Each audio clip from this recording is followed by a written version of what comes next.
नमस्कार विद्यार्थियों, बीआर के इस यूट्यूब चैनल पर आप सभी का स्वागत है।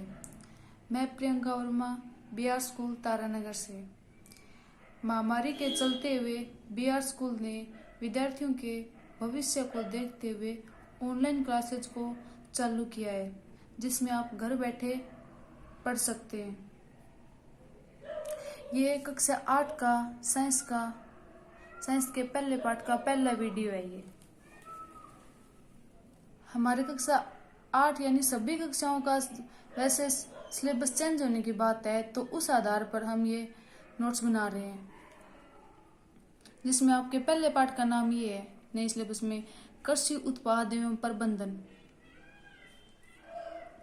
तो पहले तो ये देखना है हमें कि कृषि उत्पाद एवं प्रबंधन यानी कृषि क्यों की जाती है।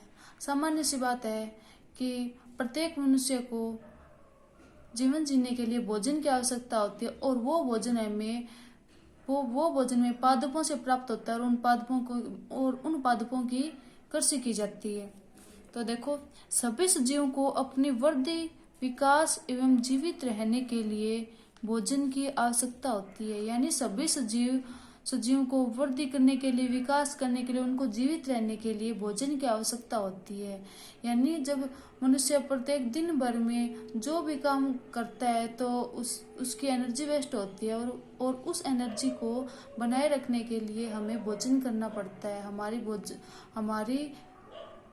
बॉडी को फूड प्रोवाइड करना पड़ता है, जिससे वो नियमित रूप से चल पाता है। भोजन हमें मुख्य 2 स्रोतों से प्राप्त होता है, और भोजन भी हमें 2 स्रोतों से प्राप्त होता है। पहला तो है पादप और दूसरा है जंतु। यानी भोजन के मुख्य 2 स्रोत है, पहला पादप और दूसरा जंतु। जंतु मुख्य रूप से भोजन के लिए पादपों पर निर्भर रहते हैं। यानी जंतु भी प्रमुख रूप से पादपों पर ही निर्भर रहते हैं भोजन के लिए।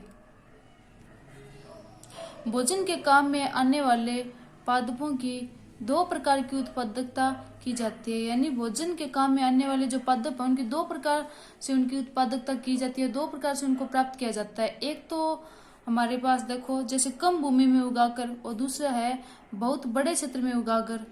यानी इन 2 प्रकार से हमारी उत्पादकता की जाती है। कम भूमि में उगाकर मतलब जो कम यूज में लिए जाते हैं वो कम भूमि में उगाए जाते हैं, जबकि जो हमारे द्वारा बहुत ज्यादा काम में लिए जाते हैं उनको बहुत बड़े क्षेत्र में उगाया जाता है। जैसे नीचे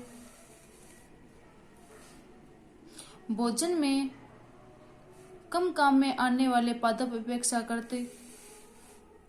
अपेक्षाकृत कम भूमि पर उगाए जाते हैं, जबकि मुख्य रूप से भोजन की आपूर्ति में काम आने वाले पादप भूमि के बहुत बड़े क्षेत्र में उगाए जाते हैं। यानी कम जो काम में आते हैं उनको कम एरिया में उत्पादकता की जाती है, और जो ज्यादा काम में आते हैं उनकी ज्यादा एरिया में उनकी उत्पादकता की जाती है, फिर ज्यादा या फिर बड़े भाग में उनको उगाया जाता है।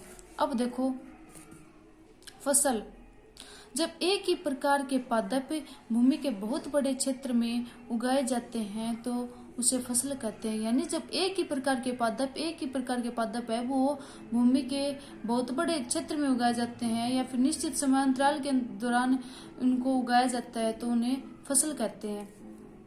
अब आगे देखो, फसल या पादप, मानव एवं जंतुओं के लिए भोजन की आवश्यकताओं की पूर्ति हेतु निश्चित समयांतराल पर उगाए जाने वाले पादप फसलीय पादप कहलाते हैं। यानी जो निश्चित समय अंतराल में जो पादप उगाए जाते हैं उनको फसलीय पादप कहते हैं। अब इसके नेक्स्ट आगे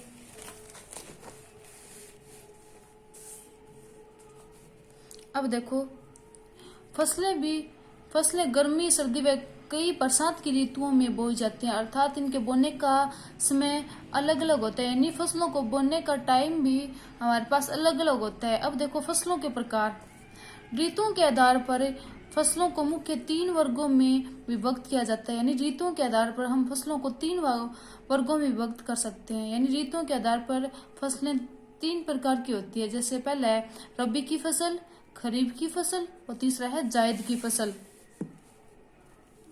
रबी की फसल, यह अक्टूबर से फरवरी के मध्य में इसकी फसल की जाती है। जैसे गेहूं है, जौ है, चना है, मटर है, सरसों है।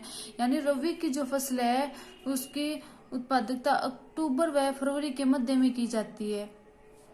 दूसरा है खरीफ की फसल, तो यह जून से सितंबर के मध्य की फसल है। यह जून से सितंबर के मध्य की फसल है, जैसे ज्वार है, मक्का है, मूंगफली है आदि। और तीसरे हमारे पास जायद की फसल, यह मार्च से जून के मध्य की फसल है, जैसे खरबूजा, तरबूज, ककड़ी, लौकी आदि। यानी 3 प्रकार की फसलें बोई जाती है। 3 प्रकार की जो ऋतुओं के आधार पर फसलें 3 प्रकार की होती है, रबी की फसल, खरीफ की फसल और जायद की फसल। उनके महीने हमको बता रखे हैं। इन चीजों के बारे में यानी फसलों के बारे में इस पाठ में हम ढंग से पढ़ेंगे। आज के लिए इतने काफी, और जो इतना दे रखा है उनको ढंग से तैयार करना है। ये नोट्स जो हम क्लास में तैयार कराएंगे वैसे ही है, बिल्कुल वैसे ही है। धन्यवाद।